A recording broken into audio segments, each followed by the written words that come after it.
I pulled into my parents' driveway with sunscreen on and my bag ready. Emily, my mom, opened the door and said, "You were never really on the guest list. We thought you would be fine on your own." I smiled and drove off. That evening, I received a payment request for $500, $100 for flights, and the villa. I refused and sent back $1 with a note saying, "You will have a surprise." 2 days later, my family shouted when they saw me in Hawaii. This was one of the most stressful travel preparations I had ever experienced. Nothing went smoothly. I couldn't find my flip-flops, even though I was sure I left them in the hallway closet. My sunscreen burst inside my bag.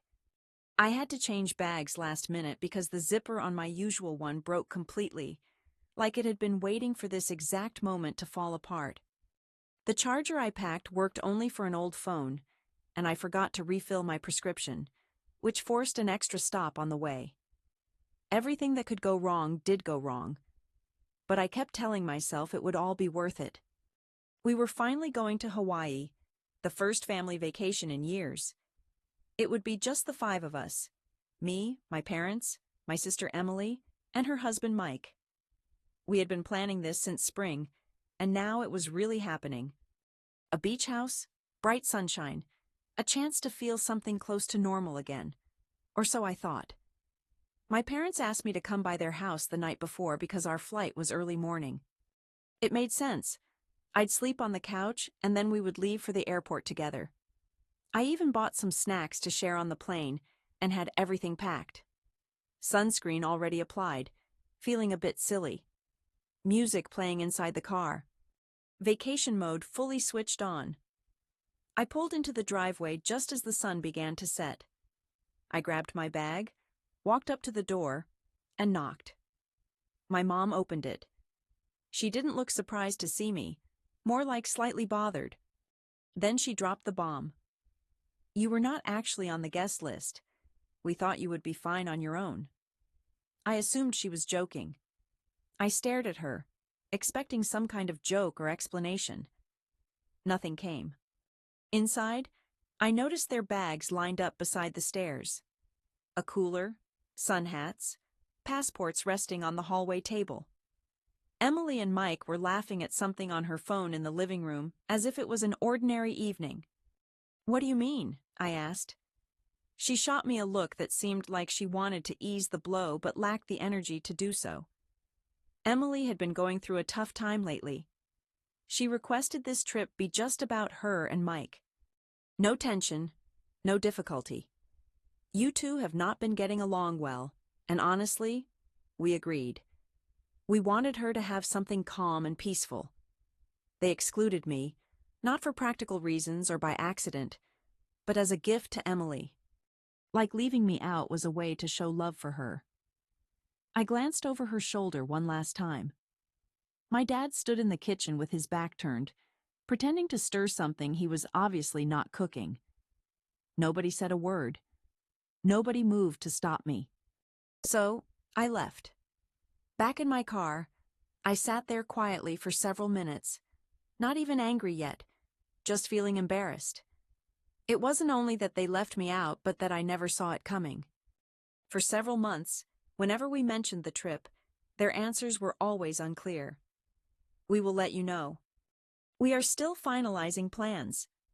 I assumed they were simply disorganized, but the truth was they had arranged everything with me in mind, yet completely excluded me. At about 10:47 in the evening that day, I received a Venmo request from my mom. $500 for your portion of the flights and the villa. I stared at it, grinning, then sent back $1 with a message. "You will have a surprise." I powered on my laptop and checked the flight number I suspected they were using. Seats were still available, so I booked one, exactly the same time and terminal. Their idea was to give Emily peace of mind. Fine by me.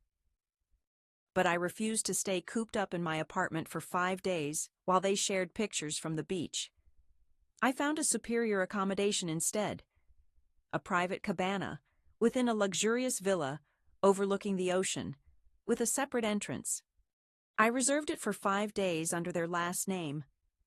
To the booking, I added a note mentioning how the Johnson family likes early check-in and a bottle of champagne.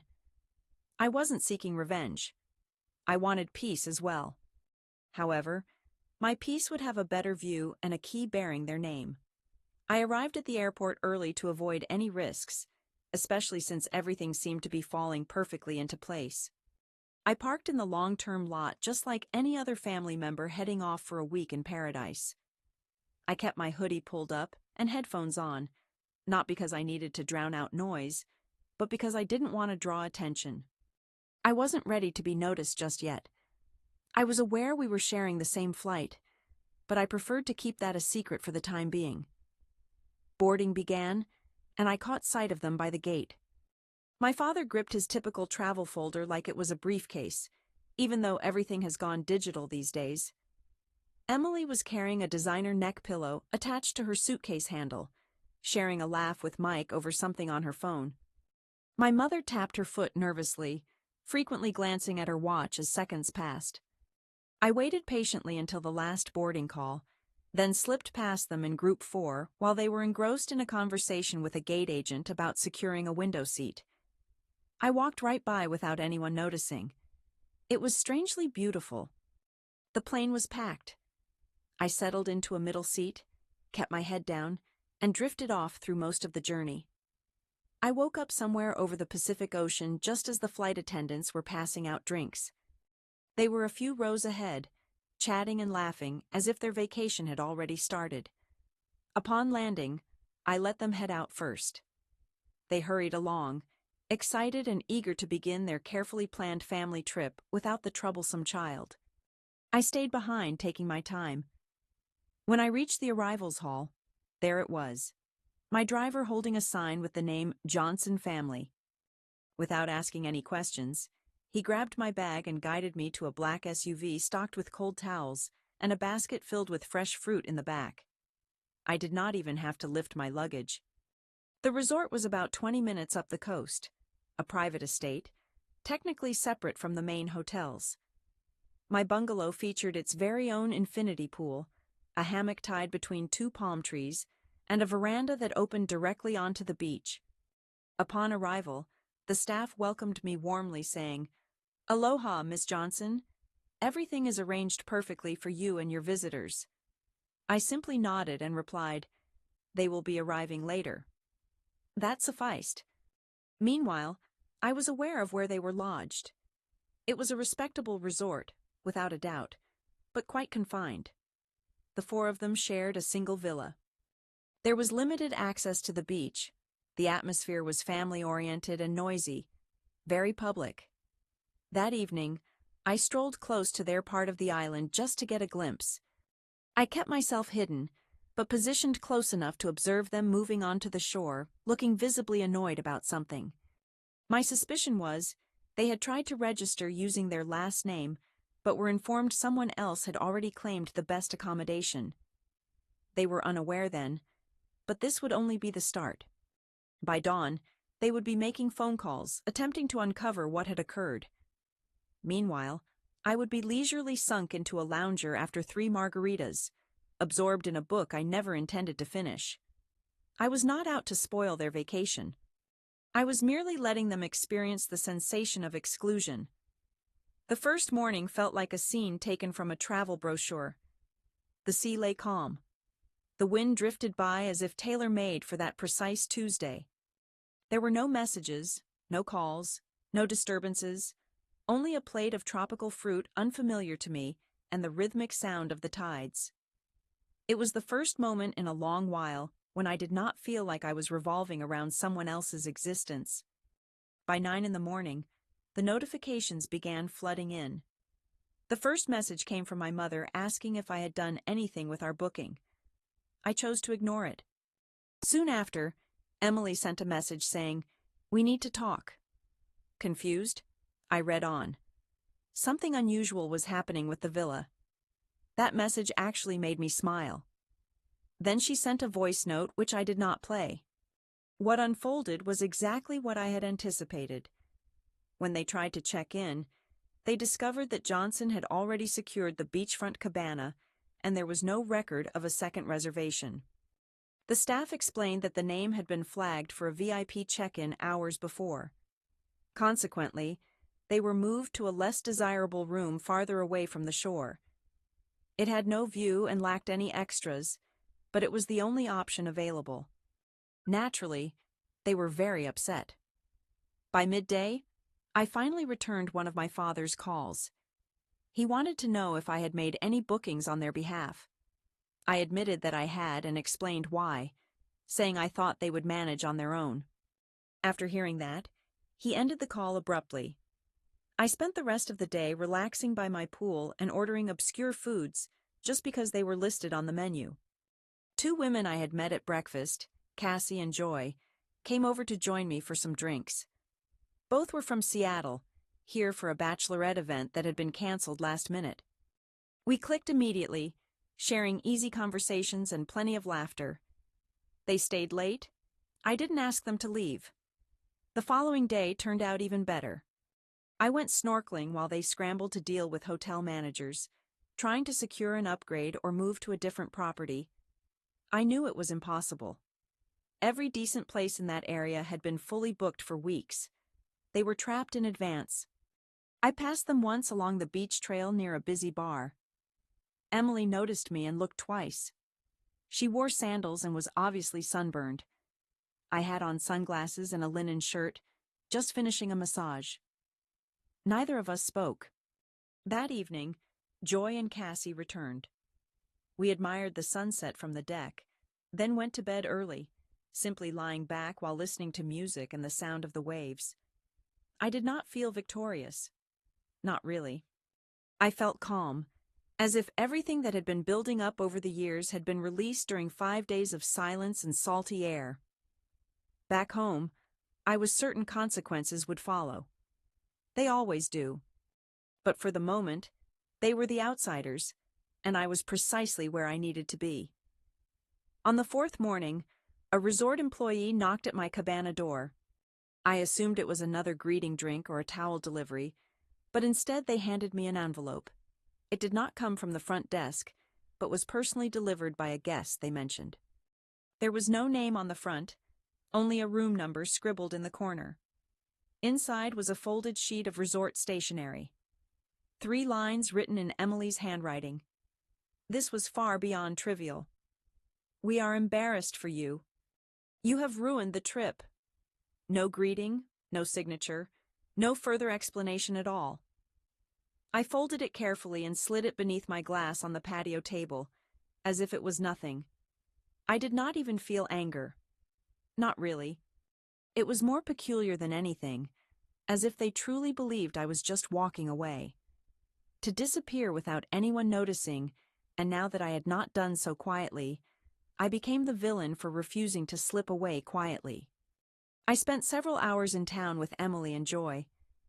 They had discovered a boat excursion that was somewhat undiscovered, run by a former marine biologist who organized reef dives for small groups. In the end, it was just the 3 of us. We took turns diving beneath the waves, swam alongside sea turtles, and drank fresh coconut water straight from the fruit. At one moment, Emily reclined on the boat deck and asked, "Is this what life is meant to feel like?" I did not respond but understood exactly what she was asking. Toward the conclusion of the tour, Joy took a picture of us laughing, me in the middle, shirtless, holding a drink with the sea in the background, then shared it on Instagram. I barely considered it at that moment. It was just another holiday snapshot. Yet, that snapshot became the trigger. When we arrived back at the cabin, my phone was ringing with 5 missed calls from my father, followed by a lengthy message. "Delete the photo. This is crossing the line. You are intentionally trying to disgrace the family." Then Emily added, "You're not even pretending anymore. Is this all just some sad performance?" Finally, there was a message from my mother. "We have supported you for many years. You were always different, but we never made you feel alienated. I don't understand what changed in you, but this behavior is heartless." I read that last message twice. Supported me. That phrase haunted my thoughts throughout the afternoon. Supported me. They had spent years attempting to mold me, to overlook whatever did not conform. Make me small so Emily could shine. That evening, Cassie and Joy headed into town to explore a live music venue. I remained behind, not feeling up to it. The air held a lingering warmth as I strolled barefoot down to the beach, needing to clear my mind. Approaching the edge of the resort grounds, I noticed someone seated on the short stone wall near the water. It was Mike. Alone, sipping a beer, his eyes fixed on the ocean. He noticed me but showed no reaction. After a moment, he lifted the bottle in a casual greeting. I hesitated before walking over and sitting a few feet away. Mike did not look at me. "They are falling apart," he said. "Your mom was crying earlier. Emily has been slamming doors." I stayed quiet. "She wasn't expecting you to actually show up," he added. "Certainly not like this. Everyone thought you would just sulk at home." I looked at him. "Did she ask them to exclude me?" He paused, took a sip and said, "It was her idea." I think they agreed because it seemed easier than handling another argument. I nodded slowly. He glanced my way. "I don't think you're wrong, but I probably shouldn't say that." We sat silent for some time. The tide gradually rolled onto the sand. A crab scurried by as if wanting to avoid the situation. When I got up to leave, Mike said, "They will keep coming after you once we return." "I know." Back at the cabana, Cassie and Joy were cuddled up on the daybed, both half asleep beneath a throw blanket with music playing softly. Listening quietly to a faint sound coming from someone's phone, I grabbed a bottle of water from the minibar and joined them outside. Emily opened one eye, glanced at me briefly, then drifted back to sleep. I leaned back and shut my eyes, letting the noises fade away. Let them shout. Let them share their anger online. Let them spiral out of control. For the very first time in my life, I was not striving to earn a place at their table. The feeling was more liberating than anything I could have ever expected. The journey home was silent. We happened to be on the same plane again, purely by chance, but it felt like some strange sort of symmetry. This time, I boarded first and chose a window seat near the rear, putting on my noise-canceling headphones. I noticed my parents Emily and Mike enter looking exhausted and sunburned, not speaking to each other. They did not see me, or maybe they saw but preferred to avoid another confrontation. What surprised me most was that I felt nothing carelessness or victory, only emptiness. I watched the seatbelt sign illuminate and stared out until the plane took off. After landing, I ignored their eyes at baggage claim and headed directly to the parking garage. They did not attempt to stop me, probably realizing there was no conversation left. 2 days later, the backlash began. First, a message from my mother declaring a pause in communication because feelings were still too raw and accusing me of crossing a line. Then my father added, he hoped I would think about my decisions and the hurt I caused. The most significant message arrived in the form of finances, as they formally initiated a payment claim. Venmo again, $1,499. Flights to the villa booked. Emotional distress not included. I refused it. They tried once more. I rejected it again. Then I blocked both of them. Emily did not block me. She did something worse. She began sending messages continuously, not to converse but to provoke. Hope your little stunt was worth it. Do you really believe this makes you appear strong? It is pathetic. You have always been self-centered. Do not expect this to simply disappear. I did not reply. Not even once. She escalated from text to voice messages, sometimes 3 or 4 in a row. I deleted everyone without listening. At work, I kept quiet about the trip. My coworkers asked how Hawaii was, and I simply said, "Peaceful, exactly what I needed." No tears came. Cassie and Joy followed me on Instagram.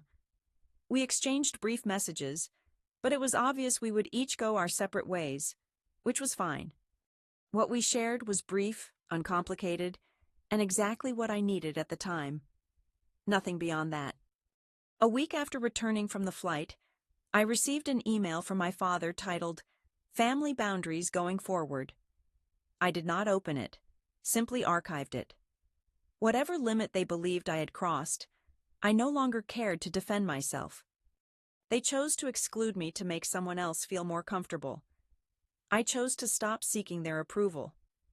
That was all there was to it. By the end of that month, I deleted the family group chat and removed every shared calendar event I had saved. Birthdays, holidays, anniversaries, all gone. The silence was not merely absence, it was a deliberate new chapter. It was depressing, yet spotless. By the time October arrived, nearly 3 months had passed since Hawaii. No phone calls, no family gatherings, no check-ins, absolutely nothing. The last moment I heard my parents' voices was in that airport terminal where they laughed without me. The last time I caught sight of Emily was that brief glimpse on the trail, sunburned and shocked, as she realized I was staying somewhere far better than all of them combined. They never once said sorry. Instead, they slid into this silent, cold campaign to completely shut me out. My mother unfollowed me on every platform. My father blocked me on Venmo and LinkedIn, which was honestly just strange.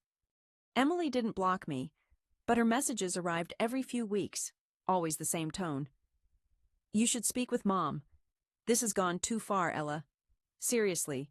Still acting like the victim, huh? You just abandon us." Typical. Not once did she admit what they had done. She never even addressed the choice to exclude me to begin with. In her eyes, I was the selfish one for refusing to simply accept being left behind, for not pretending everything was okay when it clearly was not. Eventually, I muted her, then finally blocked her as well. Not out of anger, just because it drained me. She did not want to communicate. She wanted to stay mad. In early November, I unexpectedly saw Mike at a gas station near my home. He was alone. He gave me a brief nod when our eyes met, but then passed right by without a word. Not saying a word. I did not stop him, did not care to. I was finished trying to connect with people who did not know how to hold on to anything that was not about themselves. Several days later, I received one final letter in the mail from my mother, handwritten, a full page. She said she hoped I was all right, and that she did not understand where all this anger came from, how it was breaking the family apart.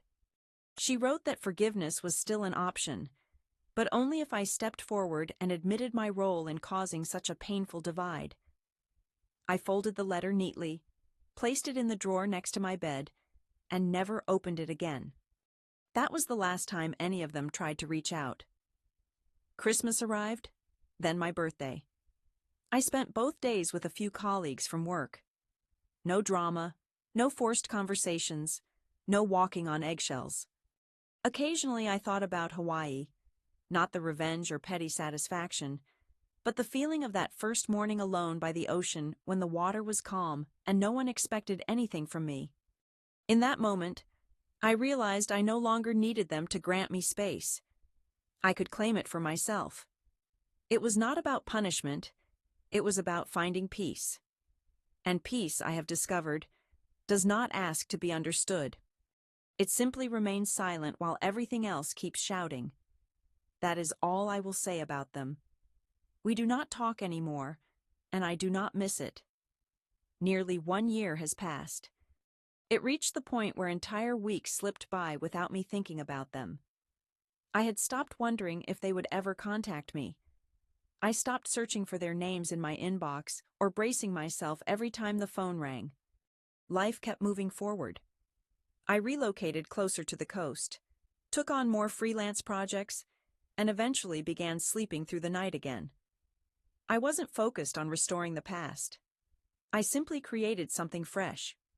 Quiet, ordinary, and truly mine. I was seeing someone called Nick. We met at an art gallery opening and connected effortlessly. He didn't pry into my history, and I didn't unload it on him.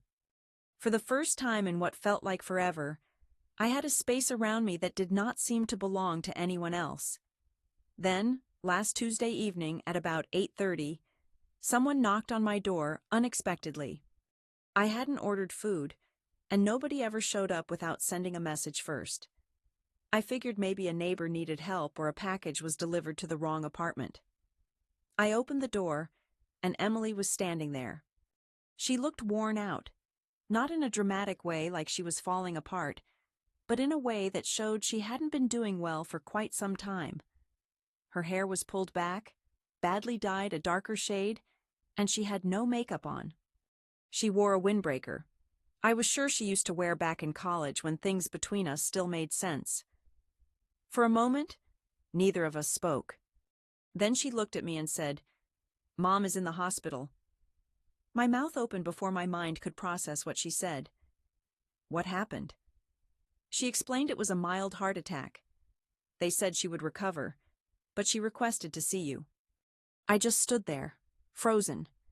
I did not move or even breathe for a second. I could not even imagine my mother lying in a hospital bed. Not because she seemed unbeatable, but because I had finally locked those memories away in a corner of my mind I rarely visited anymore. Emily kept talking. She said your name before mine. Not Dad's, yours. I wasn't sure if I should believe her. She handed me a folded sheet of paper with just a single sentence written on hotel stationery. If I am mistaken, I apologize. I love you either way. No signature, no extra explanation, not like her at all. I did not ask if she truly meant it. I did not ask why now. I simply stared at the paper. Then Emily said something I never saw coming. She's afraid you will not come. Not because you are angry, but because she thinks you might have actually moved on. That was perhaps the most sincere thing she had ever said to me, maybe in years. And for a fleeting moment, I felt it. That small crack in the fortress I had built around myself. Not a breakdown, not forgiveness, just a glimmer of something I was afraid to name. I asked how she got here.